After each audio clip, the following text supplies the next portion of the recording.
시청자 여러분 안녕하십니까. 진부하고 철없는 2050 투어. 오늘도 이 호주 유학생, 근데 주로 한국에 있어서 뭐 호주 유학생 같지도 않아. 저건 본인이 호주 유학생이라고 우기는 아닙니다. 퀸즐랜드 대학에서 지금 미디어를 전공하는 3학년 학생, 네, 2학년? 3학년 3학년 학생입니다. 네. 그리고 그 중간에 전 세계를 돌아다니면서 힘을 좀 썼습니다. 자원봉사한다고. 네, 맞습니다. 그래서 오늘 손주찬 학생 모시고 젊은 사람이 보는 사드에 대해서 이야기 좀 나누겠습니다. 네. 자, 손주찬 씨, 지금 사드에 대해서 뭐 효용성, 네. 그 다음에 실효성, 네. 또 중국과의 관계, 이 네. 세 가지 이유로 네. 주로 이제 반대하는 진영이 이야기를 하고 있어요. 네. 그런데 이 손주찬 씨 같은 어떤 세대, 뭐 이념적으로 특별하게 이렇게 어떤 부분이 외국에 주로 많이 있고 있으니까 네. 형성이 좀 안 된 입장에서 봤을 때 네. 지금 사드를 반대하는 사람들의 논리에 대해서는 좀 네. 어떻게 느껴요? 저는 되게 황당스럽고 어이가 없습니다. 그리고 어이를 없는 걸 넘어서 좀 많이 화가 나거든요. 네. 그 사실 이제 사드 배치라는 것 자체가 사드가 고고도 미사일 요격 방어 체계 아닙니까? 종말 단계. 네네, 정말 네. 요격 단계 이제 네. 그 사드 방어 체계인데요. 근데 결국에는 사드 배치라는 것 자체가 북한의 핵미사일을 방어하기 위한 체계인데 이런 것들에 대해서 배치를 한다는 것에 대해서 반대한다는 여론이 있다는 것 자체가 좀 많이 화가 나고요.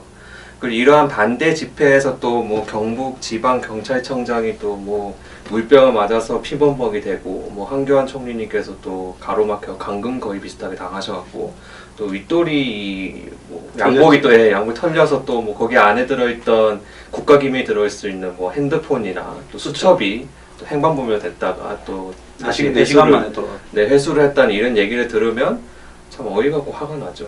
그리고 저는 이거 지금 사실은 지금 점점 속속들이 이제 소식들이 올라오긴 하는데요.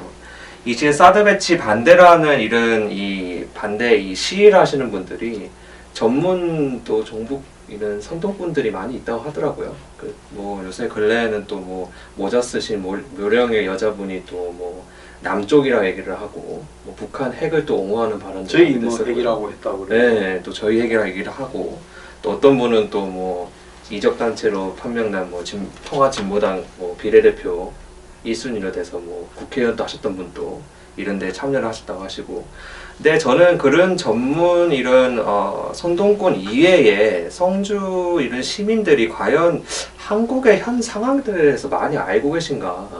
아니 상당히 그 의문점이 지금 듭니다. 성주 분들 이야기하기 전에 네.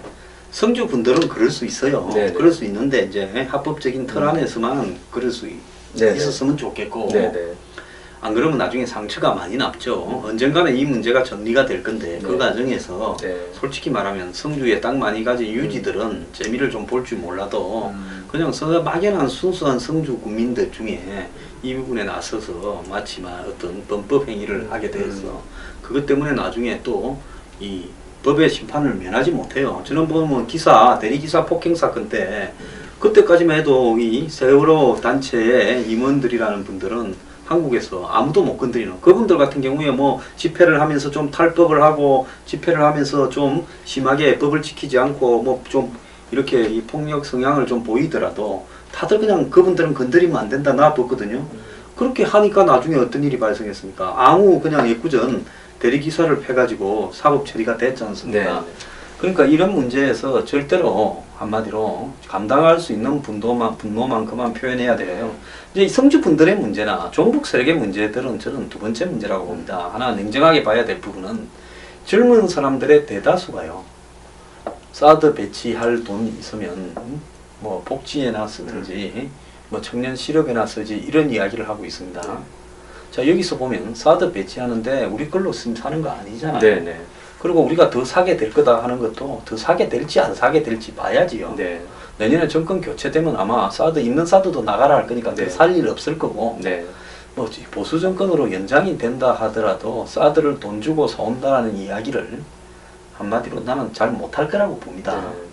자, 그러면 48발 있는 사드하고 레이더가 유용하냐 안 하냐 네. 이 문제에서 봤을 때 네. 아니 날라오는 미사일을 어떻게 다 미사일로 잡습니까? 그 중에 몇 개라도 잡으려고 만드는 거죠. 네. 만약에 이런 체계도 없다고 하면 핵을 가지고 장거리 미사일을 가진 나라들이 장땡일 거 아니에요, 군사적으로. 네, 네. 그렇기 때문에 꼭 이용해서 그러는 게 아니라 네. 그 기술을 가지고 어느 정도까지는 맞고 또 그 기술을 더 발전시키면 네. 또 그 명중률이 더 높아질 거고 네, 네. 또 나중에는 대량 생산하면 가격이 다운될 거고 네. 우리가 차가 나왔을 때 처음에 차값이 얼마나 비쌌겠어요. 네. 궁전 한 개 정도가 차값이었어요. 그런데 나중에 차가 대중화됐잖아요. 그런 것처럼 그렇게 가기 위한 단계에 있는 부분을 네. 우리가 돈 주고 사는 것도 아닌 걸 가지고 실효성 운운하는 이야기가 웃긴다는 거죠. 네, 네, 맞습니다. 그래서 이런 어떤 부분에서 젊은 사람들이 왜 현실에 불만을 가질 수 있습니다. 뭐 지금 1대 99의 사회에 신분 상승이 막혔고 비정규직의 실업이 높다 보니까 그런데 이런 어떤 그런 문제하고 경제적인 문제, 복지하고 관계없는 이런 일에조차도 그렇게 쉽게 넘어가는 이유는 뭐라고 봐요? 일단은 뭐 언론의 조작 방송부터 시작해서 또 그런 또 저는 이제 너무 요즘 젊은 세대들이 좀 정보들을 걸러내지 않고 다 받아들이는 것 같아요. 그리고 그런 또 좀 깊이가 없는 젊은 층들을 또 이런 또 왜곡을 해서 자신의 편도를 만들려는 또 제2, 제3의 정치 세력들에 의해서 또 조정을 당하기도 하고요. 그래서 그런 것들 좀 많은 요소를 지금 주고 있지 않는가 생각이 들고 저는 지금 이번에 사드 배치 반대 이 문제에 대해서도 사실은 지금 한국의 현실을 정확히 아셔야 돼요, 한국 분들이. 그러니까 뭐 미국에 있는 뭐 북한 전문 뭐 웹사이트에서는 2020년까지 북한의 핵무기를 100개를 만들 거다. 뭐 미국까지 쏠 수 있는 뭐 최신식 이동식 탄도 뭐 대륙간 탄도 미사일을 핵을 장착할 수 20에서 30기를 만들 수가 있다. 이런 이야기들이 지금 나오고 있고 또 한 가지 더 말씀드리면 이제 북한의 뭐 노동 미사일 요새 또 근래에는 무수단 미사일도 발사를 했었죠, 실험을. 근데 그런 것들 다 고고도 미사일이거든요. 근데 미사일을 고고도로 쏘아서 사정거리 좁히게 되면 낮은 그 고도에서 이제 요격을 해야 돼서 많이 힘들다고 합니다. 그 요격을 하기가. 근데 그런 요격을 그런 고고도 미사일을 전문적으로 요격할 수 있는 게 사드거든요. 그래서 이런 이 한국의 현실에 대해서 젊은 한국 이 청년들이 잘 모르는 것 같아요. 근데 그런 게 네. 지식의 문제 같으면요. 네. 한 30분만 검색을 하면 알 수가 네, 있죠. 네, 네. 근데 이건 지식의 문제가 아니라요. 일종의 미신의 문제다라고 나는 그렇게 보고 있어요.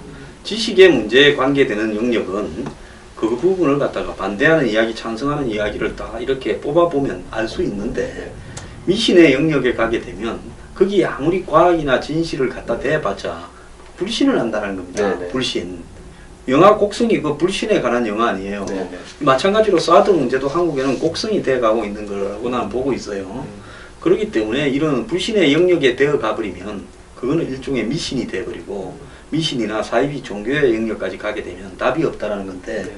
나는 이 사드 문제가 한국에서 결론이 안 날 거라고 봅니다. 무슨 뭐 황 총리가 가서 사드 문제가 완화되고 뭐 한 대 맞아오거나 100대를 맞고 와도요 해결 안 됩니다. 왜 그런가 하면 한국에서는 북한하고의 어떤 문제로 엮이거나 또 미국하고 중국하고의 문제로 엮이거나 일본하고 중국하고의 문제로 엮이는 어떤 중요한 안보 이념적 이슈 같은 경우에는 죽어도 정치권에서 합의가 되거나 언론에서 적절한 선에서 합의가 되지를 않아요. 갈 때까지 가버릴 거예요. 이건 광우병하고 또 다른 문제라니까.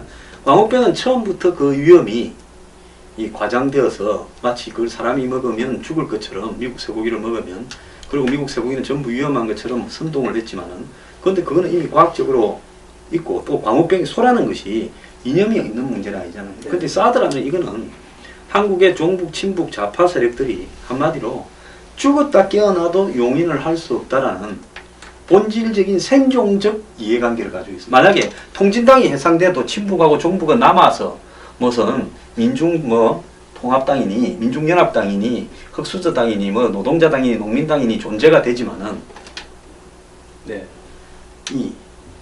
이런 어떤 사드나 이런 네네. 문제는 어떤 형태로든지 끝까지 이런 것들처럼 살아남아서 네. 반대로 이렇게 될 거라는 거죠. 네. 지금 보세요. 천주교 죽어단 회의가 사드 반대를 벌써 이야기했잖아요.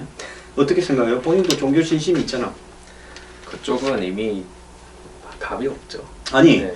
그거 저기 정의구현 사제단이 아니라 네. 천주교 주교단. 네. 아니 방금 이야기한 거는 정구사를 이야기한 것 같은데 정구사가 아니라 이 가톨릭에 보면 교황이 있고 그 밑에 각 나라마다 추기경이 있잖아요. 미국 같은 경우는 추기경이 좀 많고 한국에는 2명 있잖아 추기경이. 네. 그럼 그 추기경이 있고 그 추기경 밑에 대주교가 있고 대주교 밑에 주교가 있잖아. 네. 주교 밑에 이제 뭐 주임 신부. 네. 네. 그다음 밑에 뭐 무슨 신부, 예비 신부 뭐 쭉 있잖아. 그러면 주교라고 하면 한마디로 그 군대로 이야기하자면 네. 거의 뭐 장성급 네. 쯤 되는 레벨에 있는 사람들인데 네. 이런 사람들이 각 지역의 책임자예요. 주교. 네. 근데 이런 사람들이 사드 배치를 반대한다라고 가버리는 거예요. 네. 자, 좀 그것만 그렇게 해서 좀 있으면 내가 볼 때 저기 조계종 내가 이미 하고 있다. 뭐 그렇게 이야기할 네. 거고 좀 있으면 또 뭐 네. 개신교 안에서 네. 또 그런 레벨에 있는 사람들 또 반대 이야기할 네. 거예요. 네. 자, 이거는 과거에 NL을 할 때 갈렸고 강우병 할 때 갈렸고 국정원 대결할 때 갈렸고 네. 네. 그 다음에 거기 강정기지 할 때 갈렸고 네. 그 다음에 더 나아가서 평택 미군기지 할 때 갈린 그 선이 그대로 쪼개질 거라는 거예요. 네. 거기에서 이탈하는 사람이 한 명도 없을 거라고 보는 게 내 시각이라는 거예요. 네. 그래서 그러면 정말로 이 사람들이 원하는 게 사드의 효용성이나 안정성을 걱정하는 거라고 봐요. 아니, 중국하고의 관계를 걱정하는 거 봐요. 본질은 뭐라 봐요? 중국과의 관계를 걱정하는 거죠. 중국하고 그리고 중국이 싫어하는 일은 안 해야 되겠다? 그런 것도 있고 미국 간의 또 이제 신뢰 외교 관계를 또 차단하려는 것이 한국에 아까 말한 촛불 단체라고 간단하게 이 낙인을 찍어 봅시다. 왜냐면 그 사람들 투가하면 촛불 들고 기어 놓으니까 좀 있으면 또 촛불 들 거예요. 시청 앞에. 그래서 미리 촛불이라고 해도 돼. 네. 촛불들은 종류만 바꿔서 올 뿐이지 한 번 또 자기들 생각을 갖다가 이렇게 양보하거나 네. 이게 대화로서 네. 합의가 될 수 있는 사람들이 아니에요. 네. 네. 근데 그 사람들이 사드라고 하면 북한을 겨냥하고 중국을 겨냥한 문제이기 때문에 네. 미국의 무기에 관한 문제야. 네. 이 사람들이 제일 용납을 못하는 것이 반미적인 속성을 70년대부터 그대로 갖고 있어요. 네. 네. 미국이 세상의 만악이다. 그리고 미국이 한국의 통일을 막고 있고 북한이 더 정통성이 있다 남한보다. 이 사람들 머릿속에는 그런 생각이 들어있어요. 네. 그러면 미국의 북한의 방어용 요격무기, 북한의 핵미사일이다. 네. 네. 그 부분은 절대 용납을 못하는 거예요. 왜? 북한의 핵이 무력화되는 거니까. 네, 북한의 네, 핵이 맞습니다. 무력화 안 되게 해야 네, 이 사람들은 맞습니다. 될 거 아니야. 네. 근데 북한의 핵이 무력화되는 문제, 중국의 핵들을 갖다가 무력화시키는 문제, 네. 이런 문제하고 관련된 게 사드라기 때문에 네, 맞습니다. 여기에 대해서는 경제적인 무슨 중국의 보복, 네. 뭐 경제 위기 이런 거를 선동하면서 문제를 걸고 있는 거야. 네.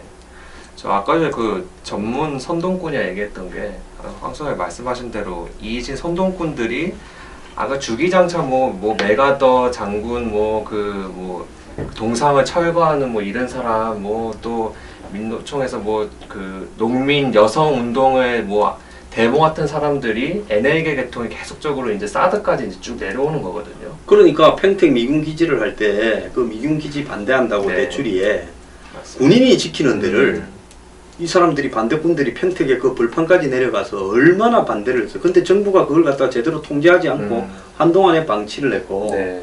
제주도 강정 해군 기지 같은 맞습니다. 경우에는 얼마나 환경을 핑계로 들어놓는데 네. 환경은 핑계야. 맞습니다. 여기에 해군 기지가 생기면 언젠가는 미군한테 제공될 가능성이 있고 네. 그렇게 되면 미군이 중국에 제일 가까운 제주도에서 남단에서 중국을 압박을 한다. 그러니까 이 농구로 이야기하면 네. 전방 프레싱을 할까봐 네. 네. 포워드 프레싱을 할까봐 반대하는 네. 거란 말이에요. 그렇기 때문에 이 문제가 타협이 될 거라 봐요. 저는 그쪽 계통에 지금 운동을 막 하고 있는 사람은 절대 타협이 안 아니 그쪽 운동뿐만 아니라 네. 근데 이쪽 운동이 그 사람들만 촛불들만 남으면 네, 문제가 네. 안 되는데 촛불들은 비제도권이고 제도권에 그 사람들이 누구냐? 더민주, 네, 국민의당, 정의당 의원들. 네네. 자, 정의당은 종북하고 다르다 했는데 사드 문제에 대해서 행동하는 거 보면 똑같잖아. 똑같습니다. 네. 자, 그래서 이 사람들이 뭐가 다른지 저끼리는 구별하는 무슨 유전 인자가 있는지 몰라도 우리가 볼 때는 별로 구별도 안 되는 단계가 있어요. 네네. 무슨 뭐 겐지 토끼인지 구별도 안 돼. 그리고 이것만 그런 게 아니라 네. 자, 언론 네. 딱 갈라지잖아. 맞습니다. 뭐 한겨레, 경향, 네. 오마이뉴스, 네. 뭐 퍼시안 이쪽은 여기야. 네네. 그 다음에 나머지 뭐 여기야. 네. 그리고 이제 JTBC 같은 거 열로 좀 기울고 네네. 그렇게 해갖고 양쪽은 서로 완전히 다른 이야기를 저거못대로 네네. 쓰고 있는 거예요. 맞습니다. 자, 거기에다가 이제 종교인, 정치인, 네네. 그다음에 합세. 언론인 네. 이렇게 다 합세해. 네. 맞습니다. 그러면 사회지도층들이 그러면 이런 사람들이 합세하니까 저쪽이 아무래도 호남 쪽에 정서가 많으니까 호남 쪽에 있는 분들은 다수가 사드 반대가 높고 또 영남 쪽에는 네. 다수가 사드 찬성이 높고 이제 이런 식으로 또 대선 때 표 던지는 것처럼 쫙 네. 갈라지는 거야. 네. 그럼 이거를 정부가 설득을 해서 답이 나올 거라고 봐요. 답이 안 나온다. 저는 답이 안 나올 것 같거든요. 근데 답이 안 나온다 하더라도 또 그것에 저는 이제 이쪽 이 사드 배치 반대하는 이런 이 세력들이 하는 일들이 팩트를 가지고 안 한다는 거예요. 아니 그런데 네. 이거 팩트는 중요한 게 네네. 절대 아니라니까. 왜냐하면 팩트 갖고 이야기를 하면 TV 토론을 한번 해서 그 네. 토론을 지켜본 사람들이 누구 말이 옳으냐고 물으면 7대3이나 6대4로 갈려버리면 끝난 거 아니야. 네네. 근데 그 팩트가 중요한 게 아니라 그 사람들은 안 되는 논리를 신화처럼 해가 네. 금정도 안 되는 이야기를 하고 있어. 뭔가 하면 중국의 경제 보복이라는 게 이게 에? 검증이 되겠어? 중국의 경제 보복이 실제로 가해져서 그것이 피부로 나올 때까지 얼마만큼이 경제 보복이고 아닌가가 구별이 될 수 있겠냐 말이야. 네. 구별이 안 되는 문제야. 그 다음 또 두 번째로 보면 사드의 실효성 문제인데 네. 사드가 몇 프로의 명중률을 갖고 있고 네. 그런 건지 그걸 갖다가 네. 저 48발밖에 없어요 미사일이. 음. 북한이 그럼 쏘는 48발까지만 격추할 수 있는데 북한이 몇 개 갖고 있어? 미사일만 1000발이 있어요. 네. 그러면 49째 발부터는 미사일이 없어서 못 막잖아. 그것도 실효성이 없다에 들어갈 수 있잖아. 네? 수도 방위가 안 된다는데 미국의 뉴욕, 뭐 워싱턴 DC, 네. 시카고, LA 같은 데다가 사드 포대 둬서 텍사스나 오클라호마에 뒀어. 네. 텍사스가 오클라호마에 뒀다고. 그럼 큰 도시 지키려고 사드 배치하는 거 아니에요? 한국의 장관들이 헛소리인 거지. 수도권 지킨다고 괜히. 그래서 자꾸 헛소리를 하는 바람에 반대파들한테 명분을 준 거야. 난 그것도 굉장히 잘못한 거라고 보는데.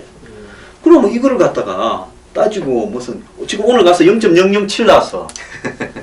네. 내가 볼 때 미국이 오늘 작전을 좀 썼다고 봐. 왜냐면 처음부터 해주겠다고 하면 또 너가 짰지 이럴까봐 안 된다 하다가 이제 그까지 가서 재기 전까지 안 된다 하다가 고민해 보겠다 이러다가 갑자기 재라했어. 네. 재니까 0.07 나왔으니까 네. 뭐 조작한 것도 없고 뭐 그런 것도 없는 거 아니야. 그러니까 이제 이래 놓으니까 내일부터 또 어떻게 하겠어?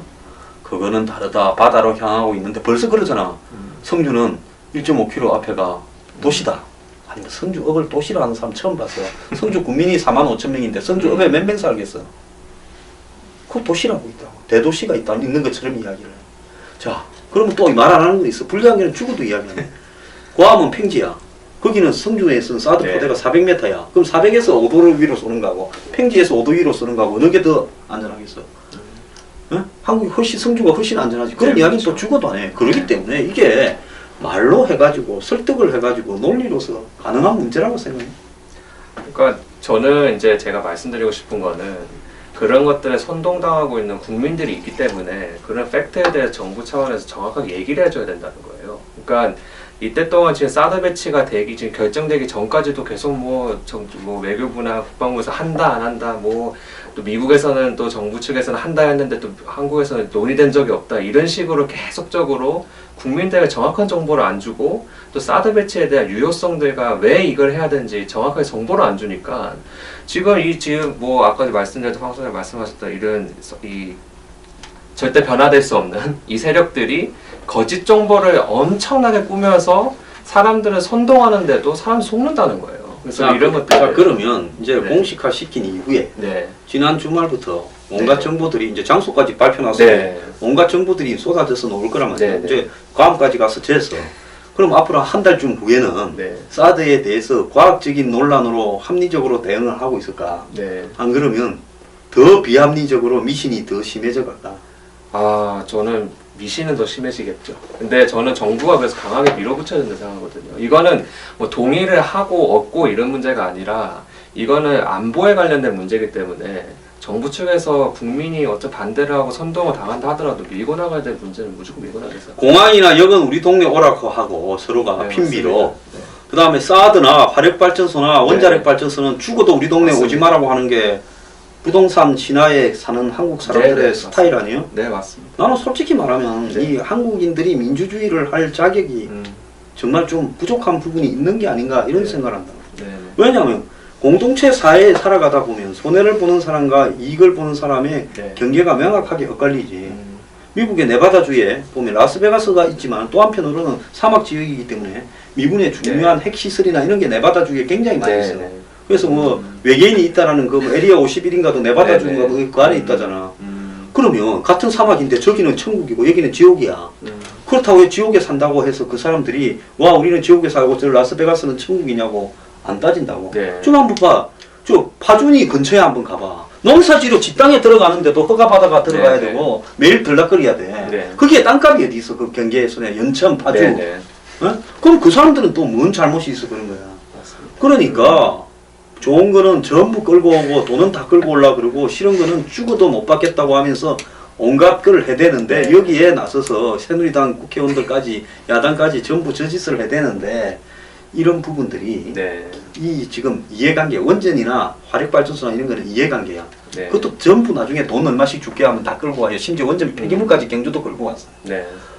그런데 폐기물 처리장도 경주 갔잖아. 네. 중저준이. 네. 그런데 그것도 안면도부터 시작해서 부안까지 거의 폭동이 났었지. 근데 결국은 경주가 우리가 갖고 가겠다 해서 갖고 간 거야. 그 관광진들도.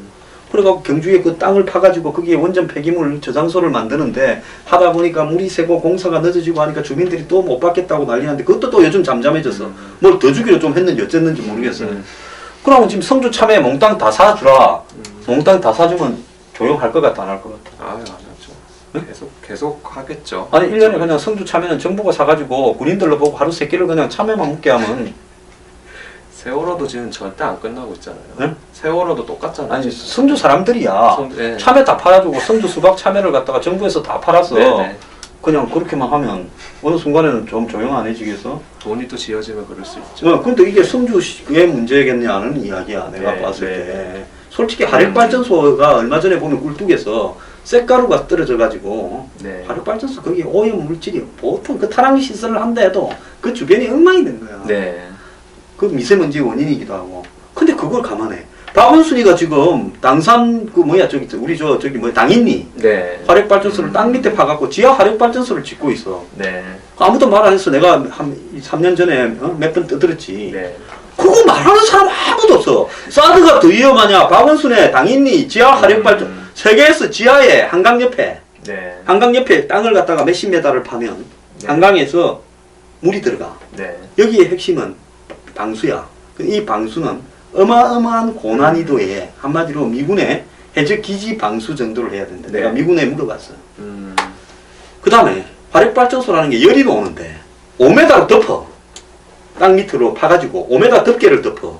그 5m 덮개 위에 흙을 부어가지고 거기 위에는 또 이 공원이야. 거기 이제 밑에는 화력발전소고 위에는 공원이야.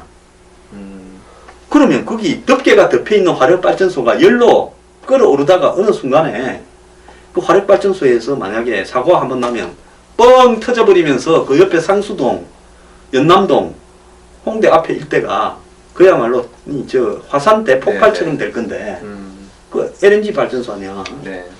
그걸 반대하는 사람 한 명도 없어. 응? 네. 그런데 사드는 반대를 해. 네. 그러면 사드가 솔직히 말하면 안전의 문제거나 우리 돈 갖고 아닌데 아니 미군이 맞습니다. 공짜 미군이 회의를 했죠. 10조짜리 뭐 썩은 무기를 들고 와서 깔든가 말든가 있으면 좋은 거죠. 우리가 그거 뭘라고 실효성을 이야기해. 네, 맞습니다. 네? 네. 자 그런데 네. 그렇다면 이 봤을 때 이 네. 답이 네. 국민적 합의를 이루겠냐면 성주 합의 말고 네, 네. 어떻게 될 거라고? 국민적 합의가 안 되겠죠. 그리고 또 그런 아까 말씀하신 대로 계속적으로 절대로 신화같이 절대 의견을 굽히지 않고 거짓된 정보들을 흘리는 사람들 계속 있을 거기 때문에 또 거기에 동조하는 사람도 계속 있겠죠. 그래서 국민적 합의는 사실은 좀 힘들지 않을까 생각이 듭니다. 그럼 국민적 합의가 안 되면 어떻게 해야 되겠어? 그래서 아까 말씀드렸듯이 저는 정부가 뭔가가 국민의 안전을 생각하고 뭔가 필요하다 싶으면 사실 그거는 그냥 밀고 나가면 되는 문제 아니겠습니까? 저는 그렇게 생각하거든요. 그러니까 국가가 뭔가를 주도적으로 리드를 해서 밀고 나갈 문제들이 있고 국민의 의견들을 같이 모아서 그것을 도출하는 문제들이 있는데 저는 이건 안보에 관한 문제가 특별히 미국과의 외교 관계가 또 걸쳐져 있는 문제이기 때문에 이것은 국가가 주도적으로 뭔가 해야 된다 생각합니다. 그리고 지금 계속적으로 지금 사드 배치 반대하는 이런 세력분들이 말을 너무 많이 바꿔요. 뭐 아까 전에 말씀하셨듯이 뭐 중국과의 외교 관계가 사드 때문에 뭐 틀어질 거다.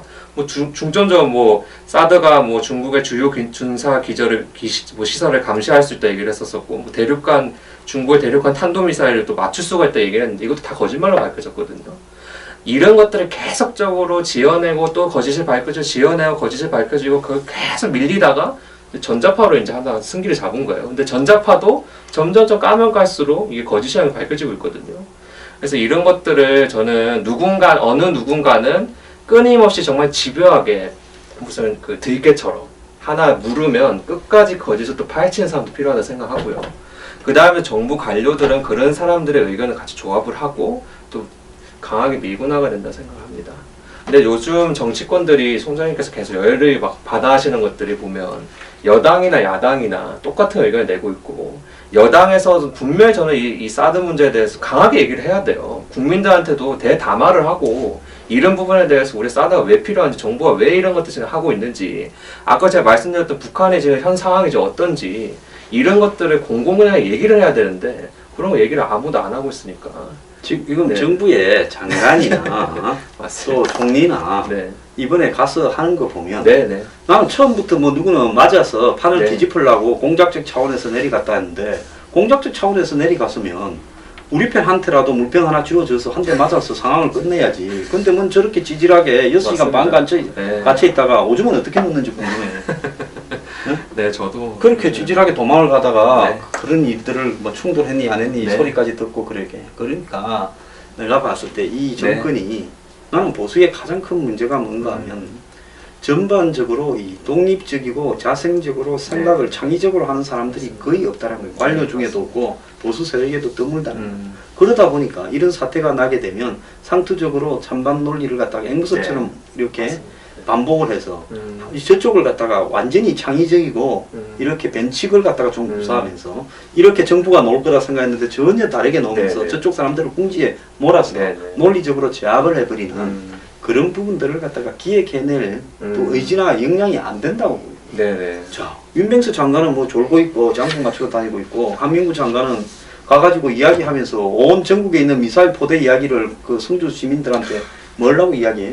그리고 뭐 총리는 가가지고 말이야, 네. 뭐 지금 저기 틀리고 오고. 네.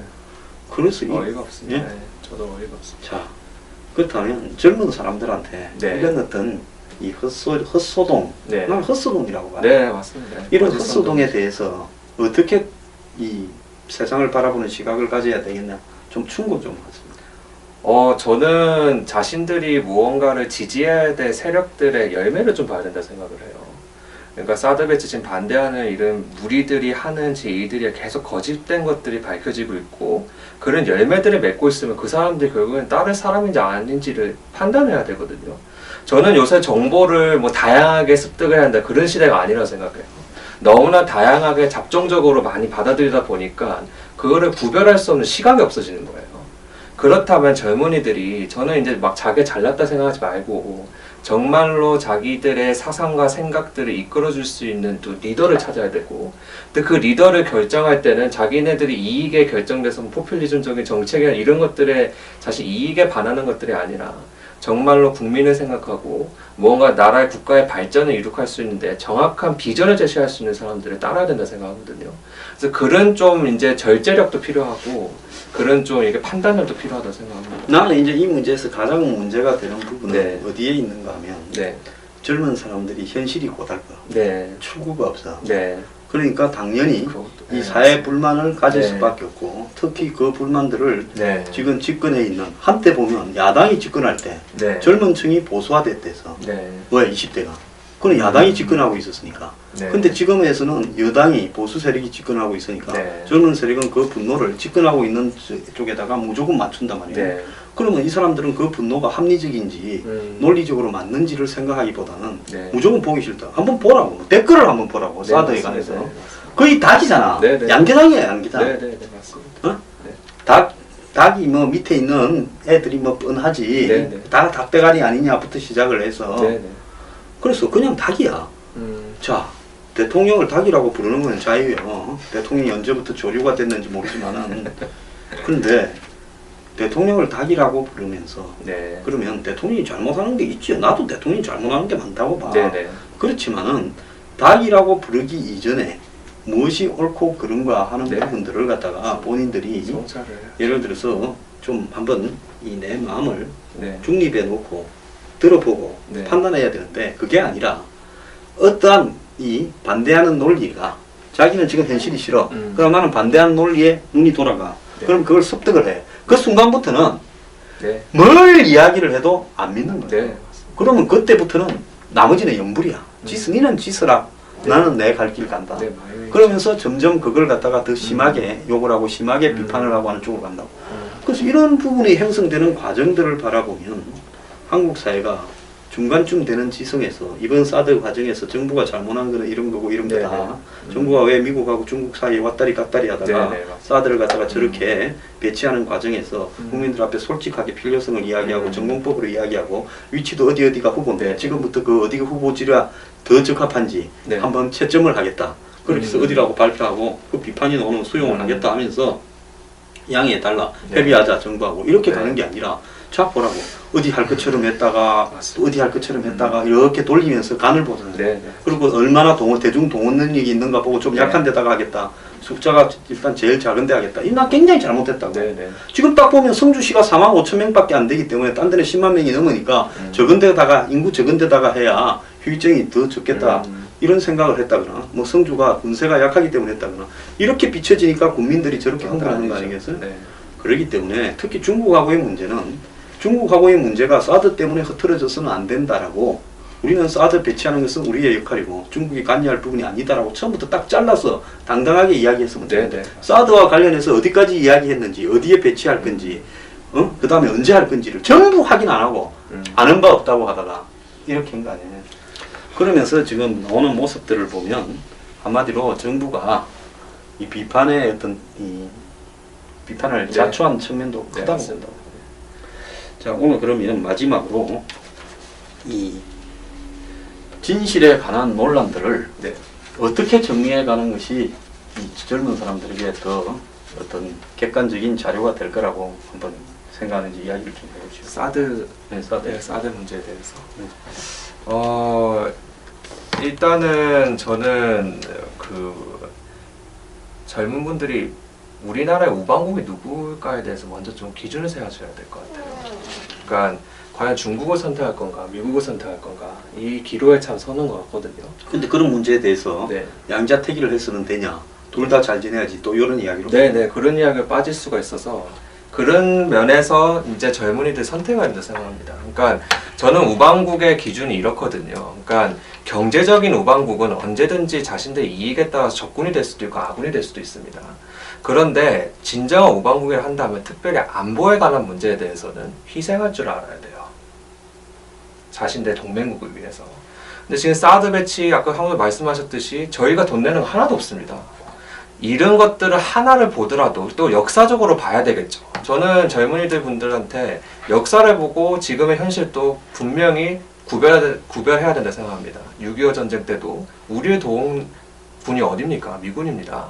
그래서 이런 것들을 좀 통찰력 있게 지금 단순한 이 팩트를 또 왜곡된 팩트만을 가지고 선택하는 것이 아니라 좀 넓은 스펙트럼을 가지고 역사를 통해서도 깨닫기도 하고 여러 가지 또 정보들을 가지고 또 취합을 해서 반대 의견이 무엇인가에 대해서도 또 귀담을 듣기도 하고 이런 것들 좀 필요하다 생각하는데요. 근데 그거를 보려면 이게 올바른 정보인가 아니면 올바르지 않는 정보인가를 보려면 그들의 뿌리라던가 그들의 열매들을 반드시 찾아보는 또 게으름을 피우지 않는 그런 또 저희의 또 성실함이 있어야 되지 않을까 생각을 합니다. 자, 이 문제는 뭔가 하면 미군이 한국전에서 얼마나 죽었을 것 같아요. 지금 3만 한 7천 명 정도가 죽은 네. 걸로 지금 나오고 있어요. 네. 전사자 해낭이 말이에요. 네. 한국 전쟁에서 지금 이라크 전쟁에서 미군이 합쳐서 6천 명도 안 죽었어요. 네. 자, 그러면 역사적으로 미국이 해외에 나가서 죽은 걸로 따지면 네. 한국전에서 죽은 것이 1, 2차 대전 빼고는 제일 많이 죽은 수준일 건데 네. 이런 부분들을 왜 이 지금 얼마 전의 역사인데 내 태어나기 11년 전이에요. 그때가. 그런데 그렇게 잊고 있는가. 자, 중국은 연인은 200만 명을 보내가지고 네, 한국에 수십만 명을 전사시켰어요. 한국군, 미국군, 민간인을. 자, 그럼 이런 역사적인 것들이 이제 와가지고 다 없었던 걸로 하고 정리가 되려면 지금 한국에 있어서의 대치사항이 없어져야 정리가 될 거 아니에요. 네. 한국에는 여전히 6.25 때보다 더 강한, 더 치명적인 무기로 무장을 해가고 있는데 우리는 그 일은 없는 걸로 하고 평화를 갖다가 말로 구할 수 있을 것처럼 하면서 미국에 대한 막연한 적대감을 쌓고 있어요. 자, 우리가 오늘날까지 오는 데서 미국이 도와준 거, 그럼 미국이 이루어지 뭐 우리를 위해서 했나 이렇게 이야기해요. 그럼 미군이 3만 7천 명이 개죽음을 하는 동안에 미국이 얻은 거는 뭡니까? 한국에 와서 한국이 공산화 안 돼서 무슨 아지트로 썼어요? 없을까요? 일본이 이미 있죠 옆에. 그리고 저는 한 가지 더 말씀드리고 싶은 게 중국에 대해서 믿지 말라는 말씀 꼭 해드리고 싶어요. 그러니까 중국이라는 역사적으로 봤을 때도 중공군이 침략을 해서 결국에는 제가 통일을 이루지 못하기도 했었고, 지금 사드 배치 반대라는 중국의 입장을 보면 한반도의 평화를 위해서 그걸 반대를 하고 있대요. 근데 중요한 건 한반도의 평화를 이루지 못하는 게 뭡니까? 북핵이거든요. 근데 북한의 핵, 미사일, 만든다, 개발한다, 북한의 핵실험한다 했을 때 박근혜 대통령께서 유엔이다 뭐다 제재안을 발의해야 된다 했을 때 반대를 한 사람이 누굽니까? 중국이거든요. 그리고 그거를 무기나에 동의를 해주고, 그리고 또 사드 배치가 중국의 영토를 한다는 그거 다 거짓을 밝혀졌는데, 중요한 거는 중국에서 JY-26 레이더가 지금까지도 오산 미군 기지까지 영역을 펼치고 있다고 합니다. 너무나도 모순된 이야기예요. 그래서 저는 그런 중국에 관한 또 저희 신뢰 문제에 대해서 저희 젊은 청년들이 제발 좀 이 실리만을 따지지 말고 전체적인 좀 로드맵을 보고 좀 어떤 국가를 선택해야 될지, 아까 황 말씀하신 대로 역사를 보고 누구를 선택할지 먼저 결정을 하는 것이 중요하다고 생각합니다. 네, 난 저희 마지막으로 중국 문제에서요. 중국은 역사적으로 민주주의나 자본주의를 한 번도 해본 적이 없어요. 네. 오늘날 중국의 경제가 자본주의라고 생각하는 사람들은 그거는 비상적으로 보이는 부분만을 그렇게 두는 거고, 중국의 네네. 재정이나 금융이나 계획 경제가 네. 절대 자본주의 경제가 네, 아니에요. 맞습니다. 국가 주도의 경제라고 그렇게 봅니다. 네네. 그러면 중국이 민주주의도 아니고 자본주의도 아닌데 중국을 갖다가 역사적인 어떤 발전 모델로 삼는다는 것은 민주주의나 자본주의가 인간이 지금까지 누리고 있는 가장 우월한 체제라는 네. 그런 자부심을 갖다가 포기하고 맞습니다. 막연히 중국은 우리한테 도움이 될 거다라는 네. 비과학적인 네, 어떤 부분의 판단이라고 본다네요. 그러면 한국의 경제단체들, 자유시장 경제를 좋아하는 사람들이 중국의 경제보복을 운운하기만 했지, 네네.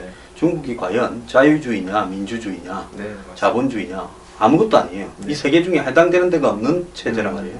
자, 그런 부분에서 이 중국에 대한 여러 가지 환상과 기대를 깨길 바래요. 내가 요즘 홍콩 이야기를 자꾸 하는 이유가 홍콩이 97년 반환 이후에 중국이 50년간 홍콩의 현 체제를 유지하면서 50년 뒤에 중국은 민주주의 자본주의가 되고 홍콩도 그대로 되어가서 나중에는 합치면 둘이가 똑같은 수준에서 합칠 거라는데, 홍콩은 이후에도 민주주의 자본주의가 되겠지만 중국은 절대로 민주주의 자본주의가 50년 뒤에도 안 될 거라고 생각합니다. 자, 중국에 대한 환상을 깨야 되고, 자, 이 사드 배치에 대한 우리 내부의 이 미신들도 네, 언젠가는 깨져야 된다고 봅니다. 오늘 네. 고맙습니다. 네, 감사합니다. 얼마 전에 일하고 저녁이라